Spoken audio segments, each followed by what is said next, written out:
বৈষম্য বিরোধী মূল যারা নেতা ছিল ব্যানারে, তারা তো ডিবি হেফাজতে, তাহলে এটা কি পেশ করবে? একজন বৈষম্য বিরোধী ব্যানারে মানে যারা সমন্বয়ক ছিল, মানে সহ সমন্বয়ক, তাদেরকে দিয়ে আমরা পেশ করাই, তাদের মাধ্যমেই হোক, এটা আপনারা চেয়েছেন। কারণ আমরা যদি পেশ করি আর এটা যদি জেনে যায় যে এটা একটা কৌশল ছিল, এটা কৌশল ছিল, তাহলে তো আজকাল গুপ্ত বলা হয়। হঠাৎ এরকম খবর যে হাসিনা চলে গেছে, শাহবাগ থেকে আমার মনে হয়েছে প্রথমে আমি ওই শাহবাগ থেকে ঢাকা মেডিকেলে চলে যাই। টার্গেট ছিল যে যারা আহতদের দেখা, এবং যারা, আমি কেন যেন রাব্বুল আলামিনকে সাক্ষী রেখেই বলছি, আমি ঠিক এটার জন্য অপেক্ষায় ছিলাম।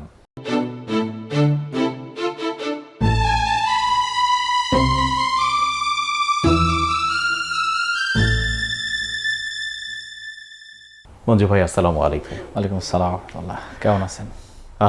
এই মুহূর্তে তো আমরা বলতেই পারি আলহামদুলিল্লাহ ভালো আছি। আমি ওই সময়টাকে একটু দেখাবার বা রোমন্থন করাবার চেষ্টা করছিলাম শুরুতেই। বাংলাদেশ ইসলামী ছাত্র শিবিরের তৎকালীন মানে ওই সময়ের সভাপতি হিসেবে আপনার দিন যে খুবই কঠিন ছিল, মানে আপনার প্রত্যেকটা মোমেন্ট বা মুহূর্ত যে মানে কেমন ছিল এটা আসলে আমরা আন্দাজ করতে পারি। কিন্তু আপনার কাছ থেকে, আপনাকে যেহেতু পেয়েছি, আপনার কাছ থেকে আসলে একটু জানতে চাই যে এই সময়গুলো কেমন ছিল, আপনার কমিউনিকেশনটা কেমন ছিল, পরিবারের সাথে যোগাযোগটা কেমন ছিল, এবং আপনি আসলে রাতে ঘুমাতেন কই? হ্যাঁ জি, ধন্যবাদ। প্রথম হলো যে দেখেন, জুলাইয়ের প্রত্যেকটা দিনই খুবই কঠিন ছিল। প্রতিদিন যেদিন থেকে জুলাইয়ের আন্দোলন শুরু হয়, আমরা আন্দোলনের সাথে আমাদের সর্বোচ্চ শক্তি, সর্বোচ্চ জনশক্তিদেরকে দেওয়ার মাধ্যমেই আন্দোলনের সাথে সংযুক্ত হই। এখানে প্রথম হলো যে ফ্যামিলির সাথে যোগাযোগের ব্যাপারটা যদি বলি, তাহলে আন্দোলন চলাকালীন সময়ে ফ্যামিলির সাথে যোগাযোগের, আমি তো ঢাকায় থাকি, ফ্যামিলি গ্রামে থাকেন, আগে প্রতিদিনই কথা হতো, মানে আন্দোলনের আগে প্রতিদিন কোনো একটা সময় ফ্যামিলির আব্বার সাথে আম্মার সাথে আমার কথা হতো। আন্দোলনের সময় বিশেষ করে যে সময় নেটওয়ার্কিং সিস্টেমটা বন্ধ হয়ে যায় এবং খুবই প্রশাসন অ্যালার্ট ছিল, কারফিউ ছিল, তো এরকম একটা পরিস্থিতিতে আমরা বলা যায় যে দীর্ঘদিন মানে ফ্যামিলির কোনো মেম্বারের সাথে আমার কোনো যোগাযোগ হয় নাই। আচ্ছা, এমন একটা পরিস্থিতি যাচ্ছিল। আমি যখন জেনে নিই আপনার ফ্যামিলিতে কে কে আছেন বা তখন কে কে ছিলেন? এখানে আমার পরিবারের ফ্যামিলির ভিতরে এখন মা নাই, মানে 5 আগস্টের পরেই, কিছু পরে মা মারা যায়, তার আগ পর্যন্ত মা ছিল। আব্বা আছে, আমরা 3 ভাই 2 বোন ফ্যামিলির। এখন হলো আব্বা, আমি, আমার ছোট ভাই, বড় ভাই সব আমরা একসাথে থাকা। আচ্ছা, তো ওই সময় তখন মা বেঁচে ছিল? তখন মা ছিল এবং মায়ের সাথে আমার মানে প্রতিদিনই আমি কথা বলতাম। তো আন্দোলনের বিশেষ করে 20 তারিখের পর থেকে নিয়ে নেটওয়ার্ক যতদিন বন্ধ ছিল, ওই কয়েকদিন আমার ফ্যামিলির সাথে যোগাযোগ বন্ধ ছিল। আমি কোনোভাবেই ফ্যামিলির সাথে যোগাযোগ করি নাই।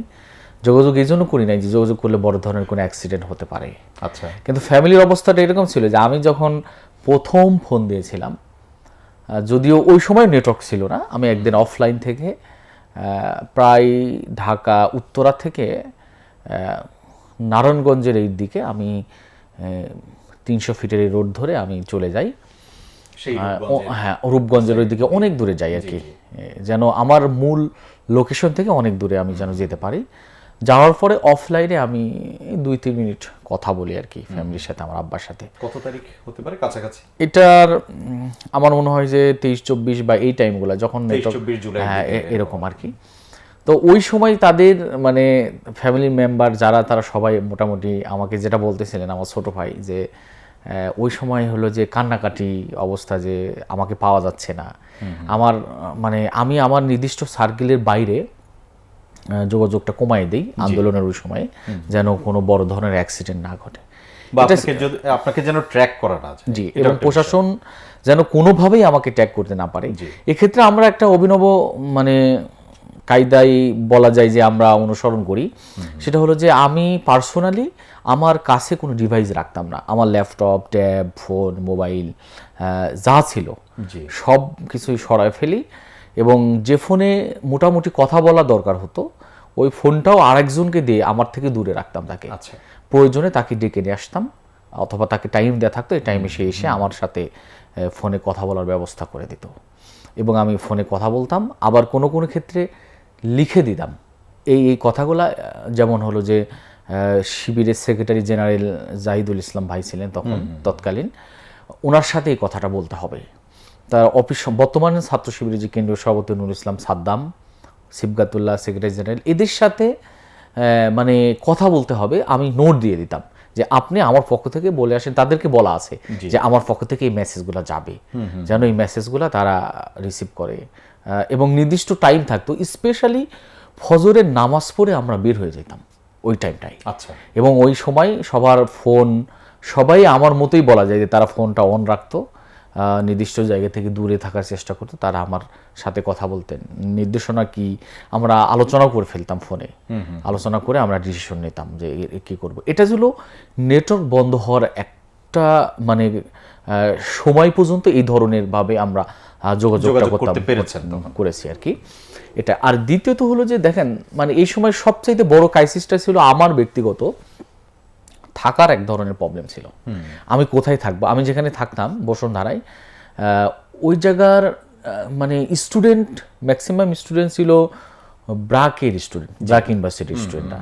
এবং আমার মনে আছে আমি ব্রাকের, আমাদের ছাত্র শিবিরের জনশক্তি, সাধারণ ছাত্র এবং অন্যান্য প্রাইভেট ইউনিভার্সিটি, এদের সাথে আমি আন্দোলনের সময় তাদের সাথে আমি বসছি যে কিভাবে আন্দোলনটা সফল করা যায়। এটাও বসুন্ধরা কেন্দ্রিক আমার সুযোগ হয়েছে। তা আমার মানে ওই সময় এরকম হচ্ছিল যে রেগুলার ব্রাকের স্টুডেন্ট এবং বিভিন্ন স্টুডেন্টকে ধরে নিয়ে যাচ্ছে, স্টুডেন্ট হলেই ধরে নিয়ে যাচ্ছে। তো এই কারণে যেটা আমার হলো যে আমি কোথায় থাকবো, আমার থাকার এক ধরনের প্রবলেম। এরপর আমার মনে আছে যে আমি হলো বসুন্ধরা থেকে উত্তরা যাই, উত্তরায় এক বাসায় 2 দিন থাকলাম। সেখানেও মানে আমার মনে আছে যে আমি 12 নম্বর সেক্টরে ছিলাম, হলো যে 11 নম্বর এবং 13 নম্বর এই সব এরিয়াতেই রেড দিয়েছেন পুলিশ। 12 নম্বরে হয়তো রেড দেয় নাই, আমি দেখলাম যে একদম ব্লক রেড দিচ্ছে, চারিদিকে রেড দিয়ে বাসা থেকে স্টুডেন্ট যারা এদেরকে ধরে নিয়ে যাচ্ছে। এবং এই দৃশ্যগুলো দেখার পরে এরপরে আমি আবার আরেকটা জায়গায় যাই। এরকম করে আন্দোলনের সময় বেশ কয়েক জায়গায়, এক জায়গায় স্থির ছিলাম না, এবং আমার ইয়ে হচ্ছিল যে থাকাটা খুব কষ্ট হচ্ছিল। এবং থাকার জন্য সারাদিন হয়তো বা কোনো না কোনো কাজ নিয়ে, সাংগঠনিক কাজ নিয়ে ব্যস্ত ছিলেন, কিন্তু রাত্রে ঘুমানো বা রাত্রে একটু রিল্যাক্স করা বা বসেও তো চিন্তা করা দরকার। তো এই জায়গাগুলা হলো যে আন্দোলনের সময় আমার জন্য খুব কঠিন ছিল। আমার মনে আছে যে সর্বশেষ আগস্টের 1 তারিখ বা তার বেশ কয়েকদিন আগে, 1-2 দিন আগে আমার মনে আছে এক বাসায় যাই। একজন ভাই আমাদেরকে, একটা বিষয় এখানে বলে রাখি, অনেকে আন্দোলনের সময় বাসায় রাখার ক্ষেত্রে ভয়ও পেতেন। ভয়টা ছিল এরকম যে নিরাপত্তার ভয় পেতেন।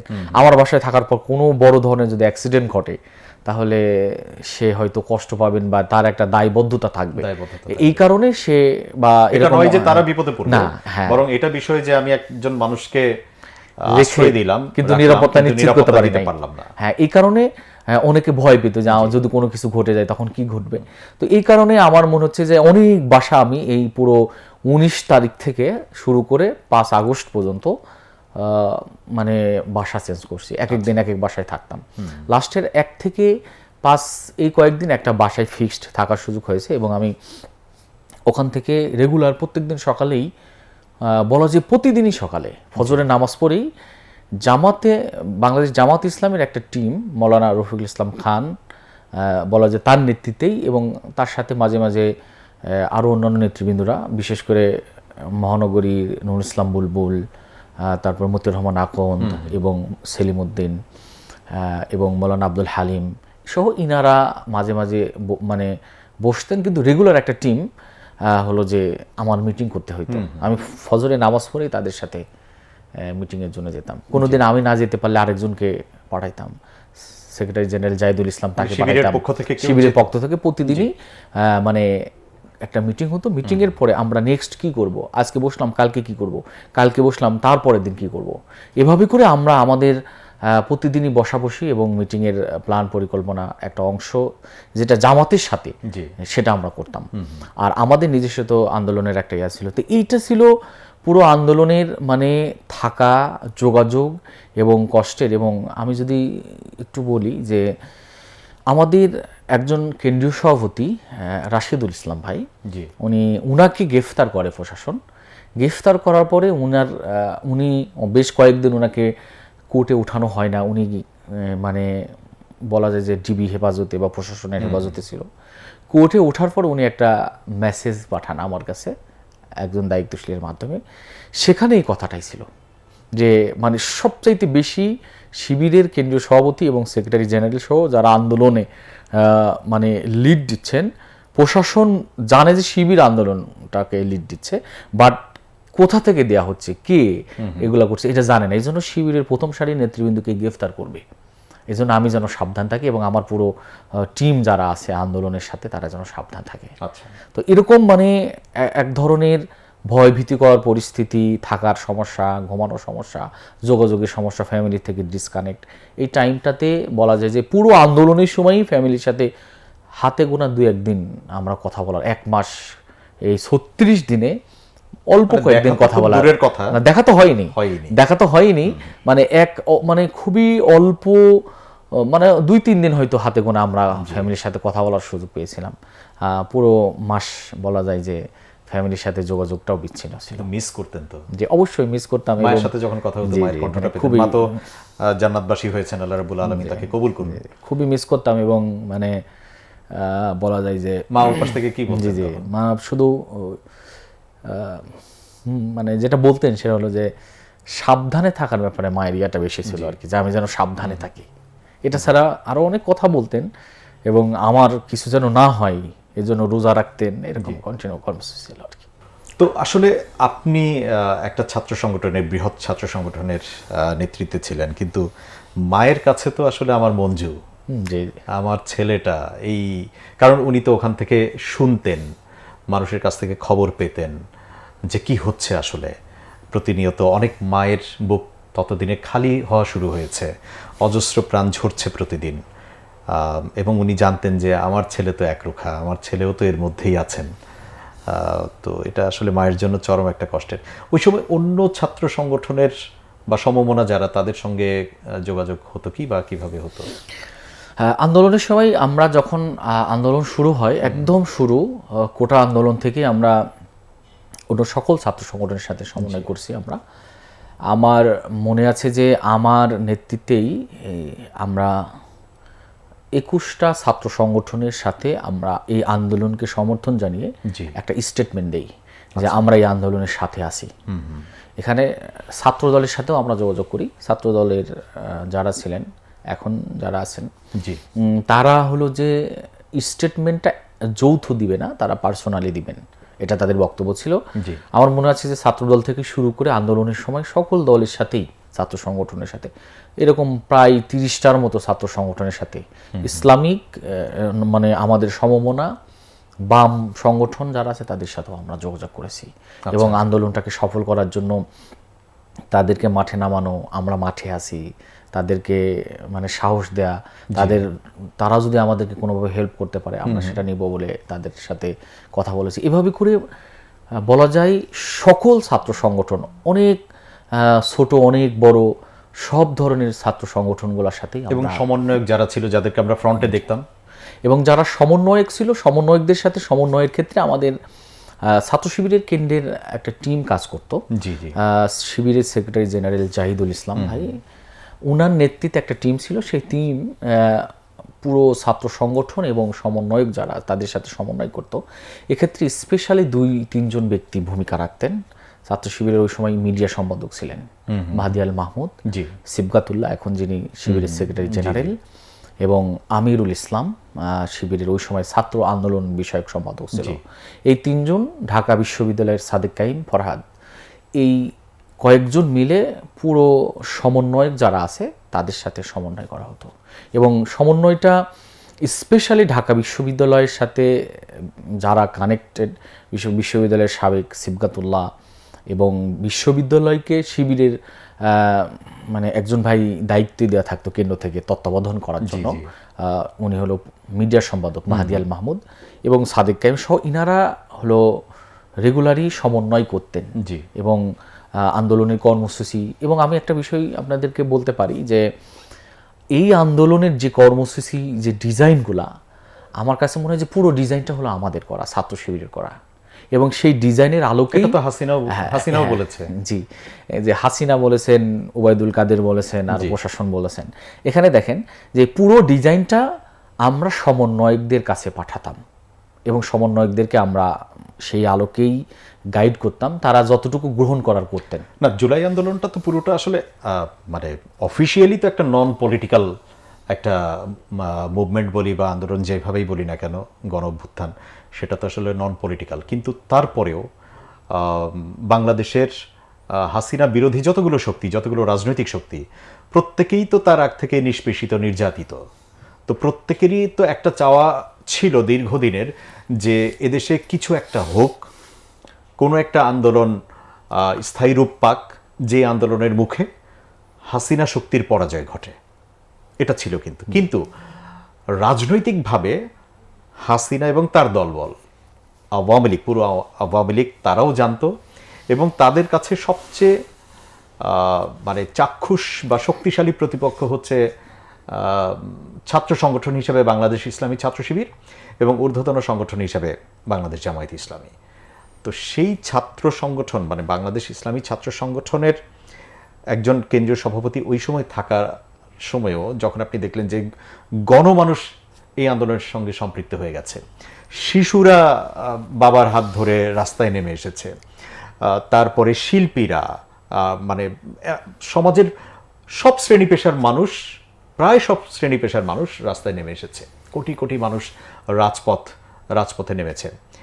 তো তখন কি এই আন্দোলনটাকে আসলে একটা একজন দলের সভাপতি, যদিও সেই অর্থে যখন আপনি সফলতাগুলো দেখা শুরু হচ্ছিল যে মানুষের সম্পৃক্ততা বেড়েছে, তখন কি আসলে ছাত্র শিবিরের আন্দোলন বা রূপরেখা সফল হচ্ছে এটা মনে হতো, নাকি এই যে গণমানুষের দাবি দাওয়া নিয়ে এতদিন কাজ করেছেন, কষ্ট করেছেন, এই কষ্টটা সফলতার দিকে যাচ্ছে এটা মনে হতো? আচ্ছা, এখানে দেখেন মানে আমরা আসলে ছাত্র শিবির কোনো সময় এই আন্দোলনটাকে ছাত্র শিবিরের একক আন্দোলন বলে নাই। আমি একটু ইন্টারাপ্ট করি, কেন বলতে চাইলাম যে আমাদের এই পর্বটা দেখার পরেও আমাদের ওই যে থাকে না, ও আচ্ছা, এই যে বলছিলাম না, এই যে দেখো এখন এই গল্পেও কিন্তু ছাত্র শিবিরের তখনকার সভাপতি বলে যাচ্ছে যে এটা তাদেরই ডিজাইন করা। Absolutely right, you are absolutely right, design করা। কিন্তু তারা আসলে ডিজাইন করেছে কাদের জন্য? That's the point. জি, এখানে দেখেন মানে আমাদের, আপনি যেটা বললেন ব্যাপারটা এরকমই যে আমরা প্রথমত হলো আমাদের ইচ্ছা করলেই আন্দোলনের শুরু থেকেই আমরা ব্যানার নিয়ে ছাত্র শিবিরে আন্দোলনে আছে, ছাত্রদল আছে, বা আরও এরকম অনেক সম্ভাবনা বা এই আন্দোলনকে করে মাঠে ছিল ছাত্র সংগঠন, তারা ব্যানার ব্যবহার করে সামনে আসতে পারতেন। কিন্তু আমাদের প্রথম থেকেই বলা যায় যে আমাদের ইন্টারনালি যত ছাত্র সংগঠনের সাথে আমাদের যোগাযোগ হতো, সবার সাথে আমাদের একটাই কথা ছিল যে আমরা কেউ আমাদের একক কোনো আন্দোলন না, এই আন্দোলনটা ছাত্র জনতার আন্দোলনে পরিণত হয়েছে। আমরা যদি ব্যানার নিয়ে আসি, আমার কাছে এটা মনে হতো যে এই আন্দোলনটা আসলে অনেক বড় আন্দোলন, এত বড় আন্দোলন যে আমরা কোনো একটা ছাত্র সংগঠন যদি ব্যানার নিয়ে আসে তাহলে মনে হবে যে একটা গণ্ডির মধ্যে সীমাবদ্ধ হয়ে যায়, সামান্য বা তাদের পলিটিক্যাল পয়েন্ট অফ ভিউ মনে হবে। জি, তো এই কারণে আমরা যেটা করেছি যে আমরা এখনো বলি এবং ওই সময় বলতাম, আন্দোলনের সময়ও বলেছি যে এই আন্দোলনটা ছিল ছাত্র জনতার আন্দোলন। এই আন্দোলনে আমরা প্ল্যান দিয়েছি, আমরা হলো পলিসি দিয়েছি, আমরা মাঠে থেকেছি, কিন্তু এর মানে এটা না যে পুরো পলিসি আমাদের বাস্তবায়ন হয়েছে। আর পুরো আন্দোলনের মানে এত বেশি ছাত্ররা মাঠে নেমেছে, যেখানে একটা ছাত্র সংগঠন আসলে পুরো ছাত্র বা সাধারণ জনতা সেই তুলনায় খুবই কম। কাজেই মানে এই আন্দোলনটা নিঃসন্দেহে এই দেশের মানুষের যে এক ধরনের মানে বৈষম্যের শিকার হচ্ছিল, এক ধরনের তাদের যে অধিকার থেকে বঞ্চিত হচ্ছিল, এই যে বৈষম্য অধিকার থেকে বঞ্চিত হওয়া, ন্যায্যতার দাবি ছিল, এবং বাংলাদেশকে মানে অন্যের তাবেদার রাষ্ট্রে পরিণত করার যে ষড়যন্ত্রগুলো ধারাবাহিকভাবে বাস্তবায়ন হতে যাচ্ছিল, এটা থেকে কিন্তু রক্ষার জন্যই ছাত্র জনতা মানে সকল রঙের, সকল ধরনের, সকল পেশার মানুষরা কিন্তু সেদিন মাঠে ছিল। এজন্য আমরা এটাকে হলো কোনোভাবেই আমাদের নিজের একক কোনো আন্দোলন এটা আমরা মনে করি না।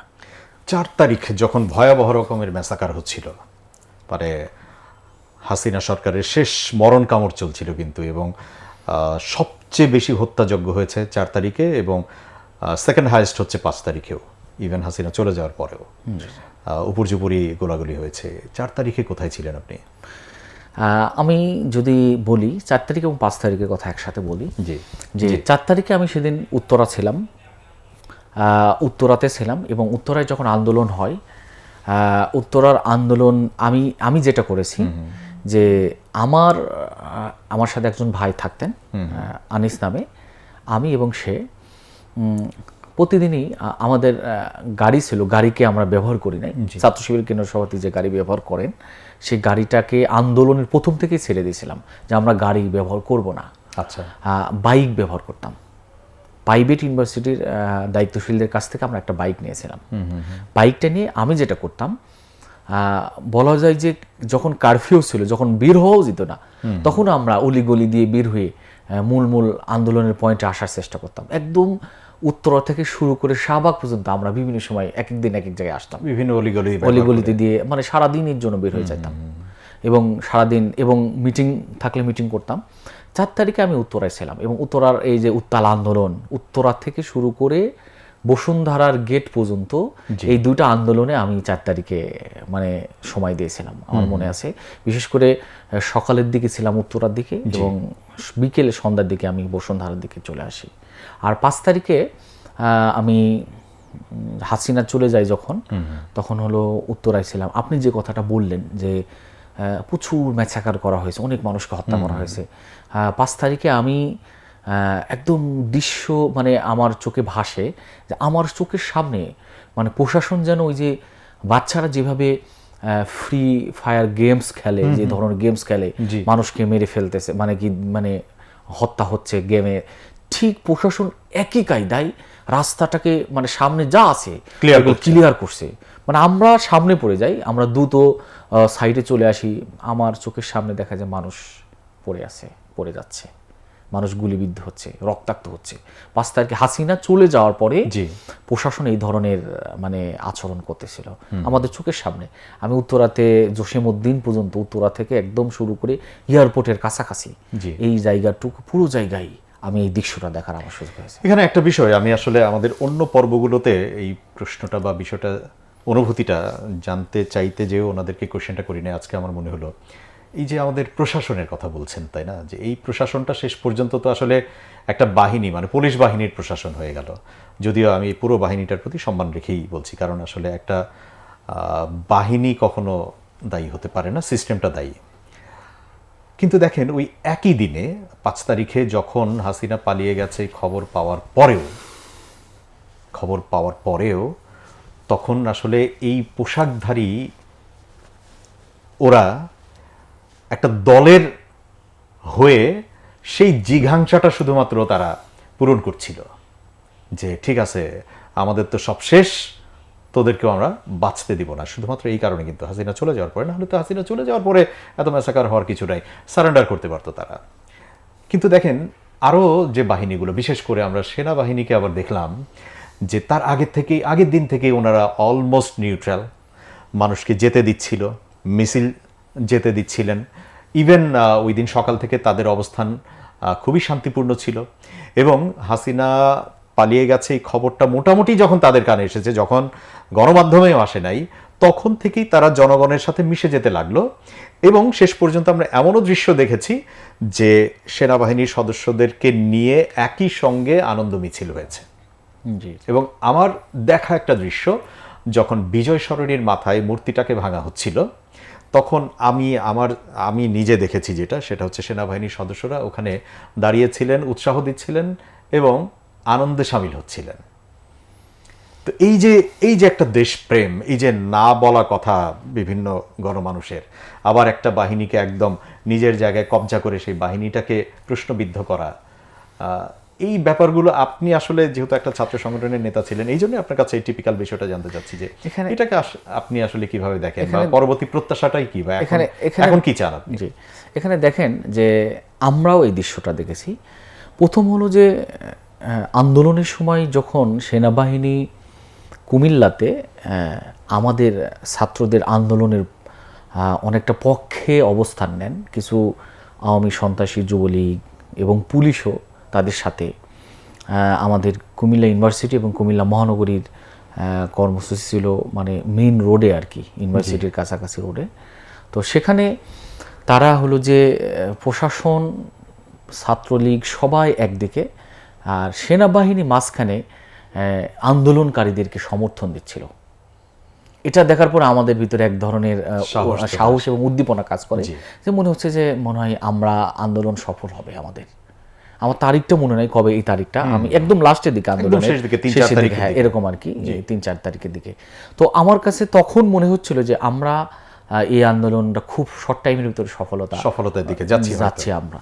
তো এখানে দেখেন যে প্রথম হলো যে বাংলাদেশের পলিটিক্যালি কালচারটাই এরকম যে যখন যারা ক্ষমতায় আসে তখন তারা প্রশাসনকে তাদের দলীয় বাহিনীতে পরিণত করে, যেটা আওয়ামী দুঃশাসনের 15.5 বছরে আওয়ামী লীগ, এই পুলিশ এবং অন্যান্য বাহিনী যারা এই আন্দোলনে ম্যাসাকারের সাথে যুক্ত ছিল, গণহত্যার সাথে যুক্ত ছিল, মূলত তারা আওয়ামী লীগের দীর্ঘদিনের প্রচেষ্টাই মূলত এই বাহিনীগুলোকে এই ভয়ঙ্কর সন্ত্রাসী কায়দায় যেভাবে মানুষদেরকে মারে এই পর্যায়ে নিয়ে আসছে আর কি। তো আমাদের এখন এসে এই মুহূর্তে এসে আমরা এটা আসলে ফিল করি যে দেখেন জুলাইয়ের আন্দোলনকে কেন্দ্র করে এক ধরনের যে আকাঙ্ক্ষাটা তৈরি হয়েছে, জুলাই সনদ এবং সেটার উপর ভিত্তি করে দেখেন আবার হা ভোটও ছিল, এগুলো কিন্তু হচ্ছে না। এখানে যদি জুলাই সনদটা বা সনদ যদিও না হয়, সনদের অবশ্যই আমরা সনদ চাই, জুলাই সনদটাকে বাস্তবায়ন হোক, কিন্তু জুলাই সনদের যে অনেক সংস্কার আছে, এই সংস্কার যদি হইতো বা সংস্কার যদি এই সরকার, বর্তমান সরকার যদি বাস্তবায়ন করে, তাহলে এই যে প্রশাসন যে দলীয়করণ হয়ে যাওয়া, প্রশাসনের ভিতরে এক ধরনের দলীয় বাহিনী হয়ে কাজ করার যে নিজেদের ভিতরে আকাঙ্ক্ষা, এটা কিন্তু থাকবে না। কারণ প্রশাসন তার নিজ জায়গায় স্বাধীনভাবে সে ভূমিকা রাখবে, কোনো দলের বা কোনো ব্যক্তির তারা হয়ে কাজ করবে না। তো এই জায়গায় আমার কাছে মনে হয় যে আমাদের এই আকাঙ্ক্ষাটা যদি বাস্তবায়ন হয়, যে জুলাই সনদটাকে আমরা যদি বাস্তবায়িত দেখি, তাহলে প্রশাসন, সরকার এবং বিচারালয়, জনপ্রশাসন, নির্বাচন কমিশন সব কিছুই সুন্দর হয়ে যাবে এবং রাষ্ট্রটা সুন্দর হবে এবং মানুষ যে অধিকার বঞ্চিত হচ্ছে এই জায়গা থেকে কিন্তু মানুষ তার অধিকারটা পাবে সহজেই। অ্যাবসলিউটলি। আমি আবার একটু জুলাইতে ফিরে যাই। একটা বিষয় আমরা আলোচনায় হতে আসেনি, সেটি হচ্ছে যে একটা তো চেইন মেনটেন করেছেন আপনার, তাই না? আমি যদি এভাবে বলি যে আপনি তখন কেন্দ্রীয় সভাপতি, তারপরে আপনার পরে হচ্ছে জাহিদ ভাই, তারপর সিবগাতুল্লাহ, এরপরে নুরুল ইসলাম সাদ্দাম, তারপর থেকে হচ্ছে আপনারা বিশ্ববিদ্যালয়ে ঢুকে যাচ্ছেন, সাদিক কায়েম আছে সেখানে, SM ফরহাদ আছে সেখানে, এবং তারা আবার সমন্বয়কদের সাথে একসঙ্গে কাজ করে যাচ্ছে। 9 দফা, তারপরে 9 দফা দেখে 1 দফা, এগুলোর সঙ্গে আপনার এই চেইন মেইনটেনেন্সটা কিভাবে এবং সেই সমন্বয়টা আসলে কিভাবে করছিলেন?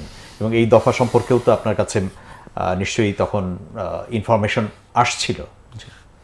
দেখেন, প্রথম হলো যে এখানে দফার ব্যাপারে যদি বলি, দফার আগে যেটা হয় যে আন্দোলনে যারা নেতৃত্ব দিচ্ছিল প্রথম সারির বৈষম্য বিরোধী ব্যানারে, নাহিদ, হাসনাত, সার্জিজ, আসিফ, এরা প্রশাসনের হেফাজতে ছিল, ডিবি হেফাজতে ছিল। এবং এই সময় ডিবি হেফাজতে যাওয়ার পরেই বলা যায় যে আন্দোলনটা থেমে যায় নাই, পুরো আন্দোলনটা আরো বেশি ডিবি হেফাজতে নেওয়ার পরে ডিবির টার্গেট ছিল যে এদেরকে নেওয়ার পরে আন্দোলনটা স্থগিত হয়ে যাবে। এবং একসাথে কিন্তু দুইটা কাজ করছে প্রশাসন। একটা হলো যে ডিবি হেফাজতে তাদেরকে নিয়ে নেওয়া, দ্বিতীয় হলো ছাত্র শিবিরকে নিষিদ্ধ ঘোষণা করা, প্রশাসনিক মানে নির্বাহী আদেশে সরকারের নিষিদ্ধ ঘোষণা করা। উদ্দেশ্য ছিল যে আন্দোলনটা তাহলে স্টপ হয়ে যাবে। এখানে ব্যাপারটা যেটা, যে এই দুইটা ঘটনার পরেও আন্দোলনের গতি আরো বেড়ে যায়। প্রথম হলো যে যদি 9 দফার কথা বলি এখন, যে 9 দফাটা মূলত তৈরি হয় ছাত্র শিবিরের একটা বাসায়, ছাত্র শিবিরের একটা অফিসে। ছাত্র শিবিরের বিভাগীয় অনেক অফিস আছে, ছাত্র শিবির একাধিক অফিসে, তাদের বিভাগগুলোর বিভাগীয় অফিসে তারা অফিস করেন। একটা বিভাগের বাসায় এই প্ল্যানটা রেডি হয়, 9 দফা দাবিটা রেডি হয়। এখানে আমাদের হলো যে মিডিয়া সম্পাদক মাহাদি আল মাহমুদ এবং শিবিরের এখন ওই সময় ছাত্র শিবির আন্তর্জাতিক বিষয় সম্পাদক ছিল মুতাসিম বিল্লাহ, SM ফরহাদ সহ আরও একটা টিম দাবিগুলা রেডি করেন। সিবগাতুল্লাহ সবাই মিলেই আর কি 9 দফা দাবি হয়। সেই 9 দফাটা শিবিরের কেন্দ্রের একটা টিমের কাছে, যেটা শিবিরের পুরো বাংলাদেশের আন্দোলনকে মনিটরিং করার জন্য এবং আন্দোলনের পলিসি মানে নতুন নতুন পলিসি তৈরি করার জন্য একটা টিম কাজ করতেছিল। সেই টিমের কাছে সেটা আসার পরে ফাইনালি তারা দেখে আমার কাছে পাঠান যে ভাই এটা দাবি, এটা আমরা কি পেশ করবো কিনা। তা আমার পক্ষ থেকে দেখার পরে মনে হয়েছে না এটা খুব সুন্দর, পেশ করা যায়। এরপরে এই দাবি তখন বৈষম্য বিরোধী মূল যারা নেতা ছিল ব্যানারে, তারা তো ডিবি হেফাজতে, তাহলে এটা কি পেশ করবে? একজন বৈষম্য বিরোধী ব্যানারে মানে যারা সমন্বয়ক ছিল, মানে সহ সমন্বয়ক, তাদেরকে দিয়ে আমরা পেশ করাই, তাদের মাধ্যমেই হোক, এটা আপনারা চেয়েছেন। কারণ আমরা যদি পেশ করি আর এটা যদি জেনে যায় যে এটা একটা কৌশল ছিল, এটা কৌশল ছিল, তাহলে তো আজকাল গুপ্ত বলা হয় যে যুদ্ধকালীন আমি লুকিয়ে থাকলাম, আমি বাংকারের নিচে আছি, কিন্তু সেখান থেকে আমি প্ল্যানিং দিচ্ছি। এখন এটাকেও আজকাল গুপ্ত বলা হয়, কিন্তু এই কৌশলের সুবিধা কিন্তু আমরা সবাই পাচ্ছি। এটা অবশ্য আলাদা মানে ডিবেটের বিষয় আছে। এখানে দেখেন, তারপরে আমরা সিদ্ধান্ত গ্রহণ করি যে কাকে দিয়ে। পরে আমাদের মানে ঢাকা ইউনিভার্সিটিরই দায়িত্ব থাকে, এস এম ফরহাদ, সাদেক ক্যাম, তারা মিলেই মূলত এটা করেন। এরপরে আব্দুল কাদেরের মাধ্যমে এটাকে পাঠ করানো হয় এবং এর ভিডিও ধারণ থেকে শুরু করে প্রচার সব কিছু আমরা করি। এবং এটা ভিডিও ধারণ করার পরে এটা পিন ড্রাইভে করে, ওই সময় নেটওয়ার্ক বন্ধ, পিন ড্রাইভে করে নিয়ে মিডিয়া হাউসে পৌঁছানো। মানে আসলে আপনাকে আজকে পাওয়ার পরে যেটা হলো যে আমরা এই যে একদম কমপ্লিট একটা চেইন এবং কমপ্লিট যে একটা মানে সুন্দর একটা সুকৌশলে এগিয়ে যাওয়া এবং একটা আন্দোলনকে গণমুখী যে আন্দোলন হয়ে গেছে, এটা যেন সফলতার দ্বার প্রান্তে পৌঁছে যায় এবং হাসিনা রেজিমের যেন পতন হয় শেষ পর্যন্ত, সেটাকে এগিয়ে নিয়ে যাওয়ার জন্য যা করার বাংলাদেশ ইসলামী ছাত্র শিবির তথা আপনার নেতৃত্বে এই কাজগুলো আপনারা তখন আঞ্জাম দিচ্ছিলেন। আরেকটা বিষয় একটু জানতে চাওয়া ভাইয়া, সেটা হলো যে তখন তো আবার একই সঙ্গে বিভিন্ন জায়গা থেকে খবর পাচ্ছিলেন যে আপনার কর্মীরা আহত হচ্ছে, শহীদ হচ্ছেন, তাদের মানে পরিবারের আহাজারি, এই খবরও তো আপনার কাছে আসা শুরু হয়েছে। এই খবরটা মানে প্রথম হলো যে খুবই কষ্টের ছিল। মানে প্রতিদিনই আমাদের শিবিরের দুইটা বিভাগ, একটা তথ্য বিভাগ আর আরেকটা হলো যে ছাত্র কল্যাণ বিভাগ, তাদের দায়িত্ব ছিল যে পুরো দেশে শহীদ, আহত, পঙ্গুত্ব বরণ যারা করতেছে এরা কারা এবং আমাদের জনশক্তি, সাধারণ ছাত্র, আমাদের সাপোর্টার, সব বিভিন্ন ক্রাইটেরিয়াতে আমরা তথ্য নিতাম। এবং ওই সময় আন্দোলনের কারণে আমরা তো ওই পরিবারগুলোর সাথে দেখা করতে বা কথা বলতে পারি নাই। ওই সময় আমাদের টার্গেট ছিল যে লোকাল যারা দায়িত্বশীল, আন্দোলন চলাকালীন সময়েই লোকাল দায়িত্বশীলদেরকে আমরা ওই বাসাগুলোতে পাঠাতাম, ওই পরিবারের সাথে সাক্ষাৎ করতাম, একটু দেখা করে আসেন, সান্ত্বনা দিয়ে আসেন। এবং এটা আসলে খুবই কষ্টের যে আমি আগে ভাবতাম যে যারা শিবিরের দায়িত্ব পালন করার সময় শহীদ হয়েছেন অনেক ভাইয়েরা, দায়িত্বশীলদের এক ধরনের কষ্ট থাকে যে আমি দায়িত্বশীল, আমার সময় অনেক জনশক্তি শহীদ হয়েছে, এটা আগে আমি ফিল করতাম। কিন্তু আমার যেটা ঘটে যে আন্দোলনের সময় যে আমার সময় শহীদের সংখ্যা অনেক বেশি, যে আমি শিবিরের কেন্দ্র সভাপতি, একটা আন্দোলনে আমরা আছি, মানে আমরা আহ্বান করেছি কেন্দ্র থেকে এই আন্দোলন সফল করতে হবে, আমাদের আহ্বানে সকল জনশক্তি মাঠে নেমে শহীদ হয়ে গেছে।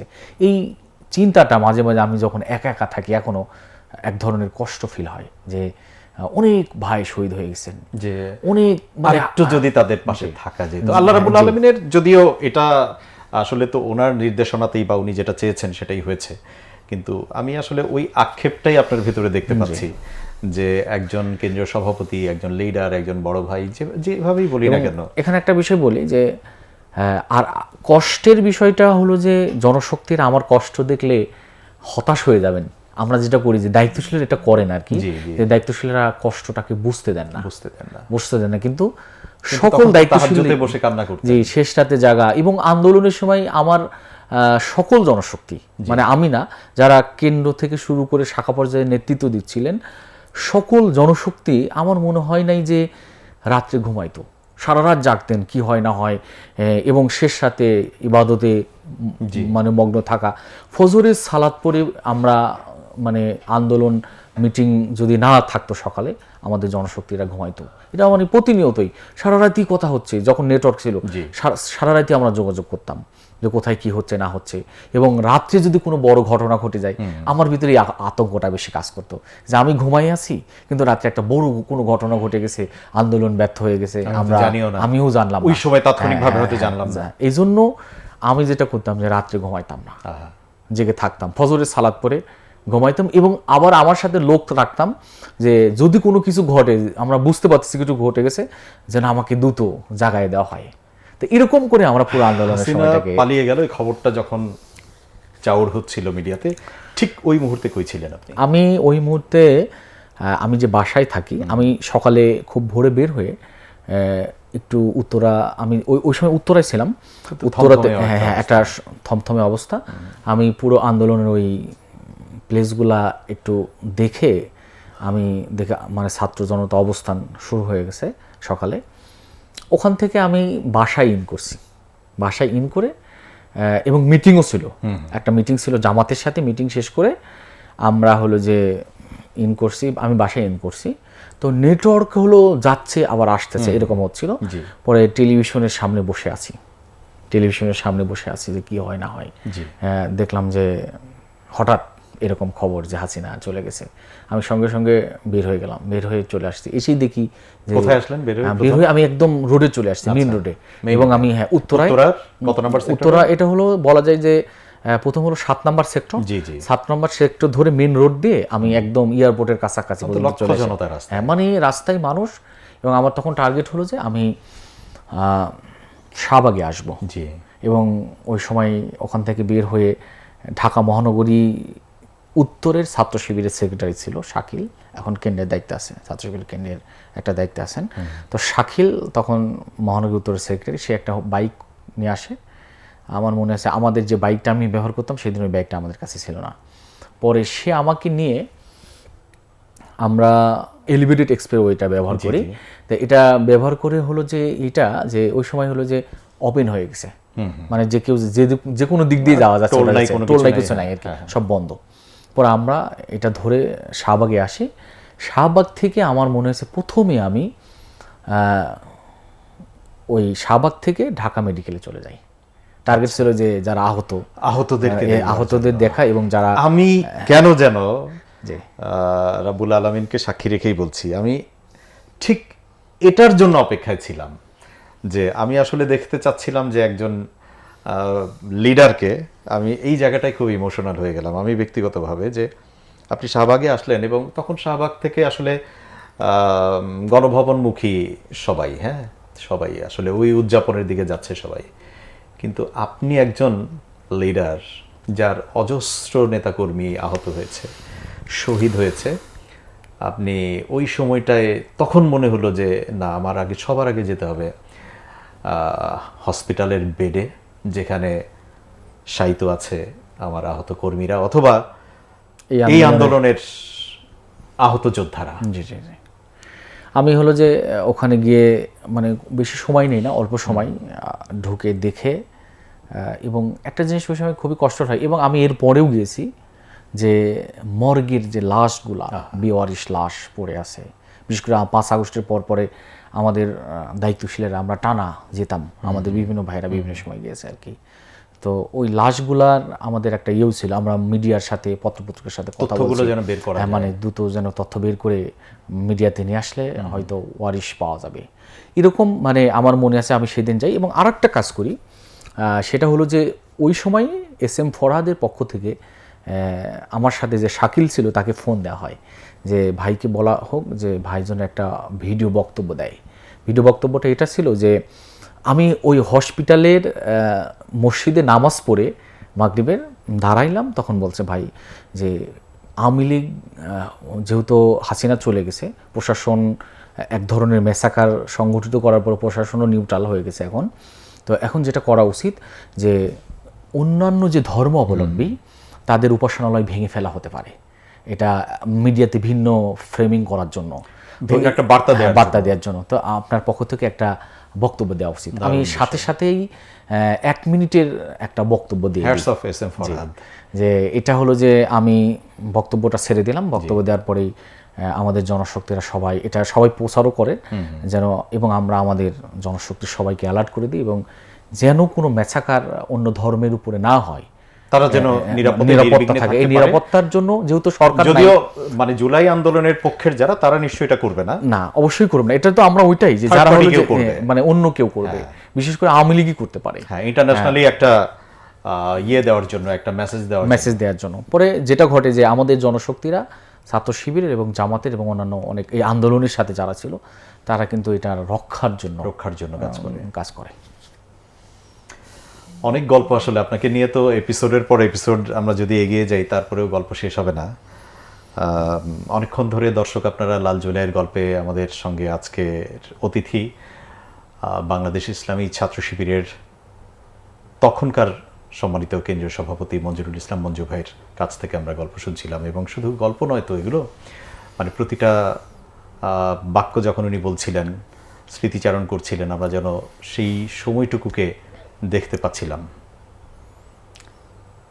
আজকে আমরা একদম শেষটায় চলে এসেছি। এই সময়টায় প্রত্যাশা এবং অপ্রত্যাশিত কিছু এর দোলাচালের মধ্যেই আমরা আছি। কিন্তু তারপরেও তো আমি বলবো যে 5 তারিখের পরে বাংলাদেশ ইসলামী ছাত্র শিবিরের মাধ্যমে যে বিশাল বিশাল নানা রকমের গণমুখী বা ছাত্র বান্ধব যেই বিভিন্ন রকমের ইভেন্টগুলো করা হয়েছে, এবং সেই ইভেন্টগুলো ইভেন্টফুল হবার কারণেই কিন্তু পরবর্তীতে আমরা দেখলাম যে বিশ্ববিদ্যালয়গুলোতে বাংলাদেশ ইসলামী ছাত্র শিবিরের যে অ্যাকসেপ্টেন্স, সেটা কিন্তু অনেক বেড়ে গেল।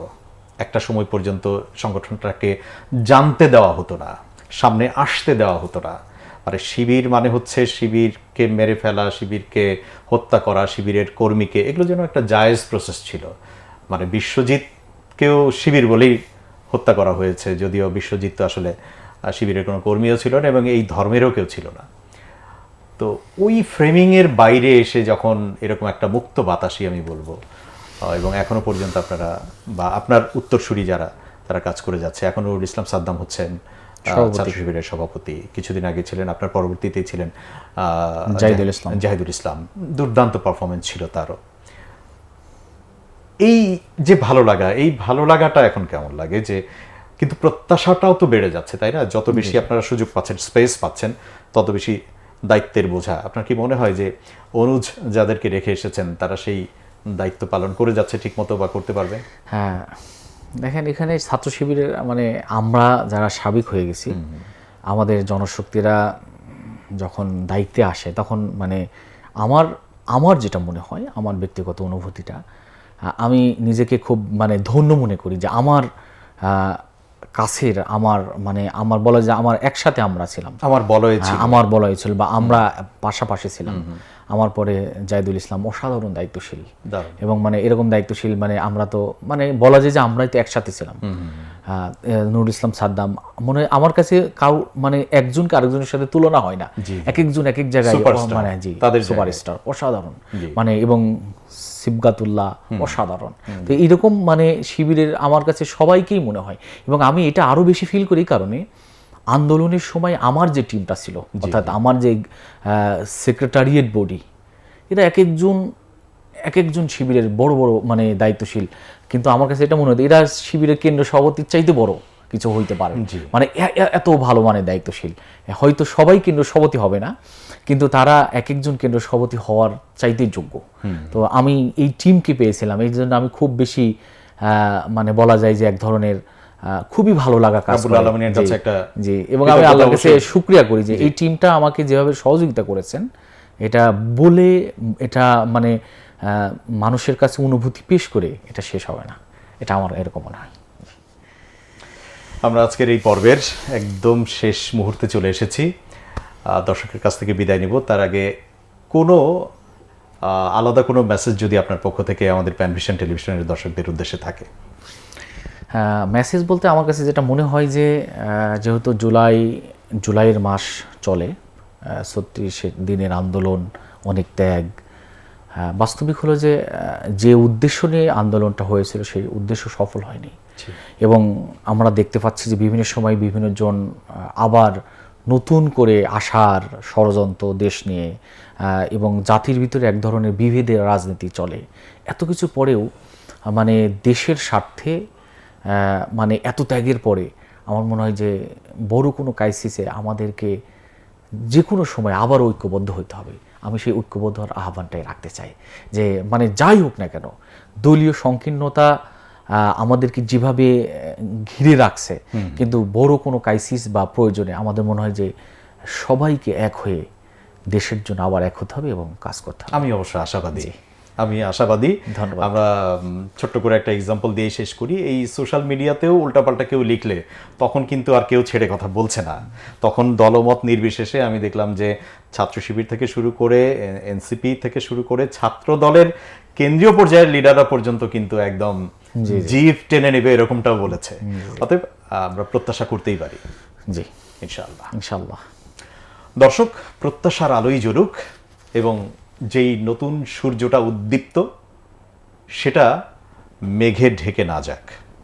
রাব্বুল আলামিন আমাদেরকে কবুল করুক, আমাদের বাংলাদেশটাকে, আমাদের দেশটাকে, এই ছোট্ট ভূখণ্ডে প্রায় 20 কোটি মানুষের বসবাস, এই মানুষগুলো ভালো থাকুক, আমাদের শাসন ব্যবস্থা চলুক ইনসাফের ভিত্তিতে। আজকের মতো বিদায় নিচ্ছি। আল্লাহ হাফিজ। আসসালামু আলাইকুম রহমতুল্লাহ।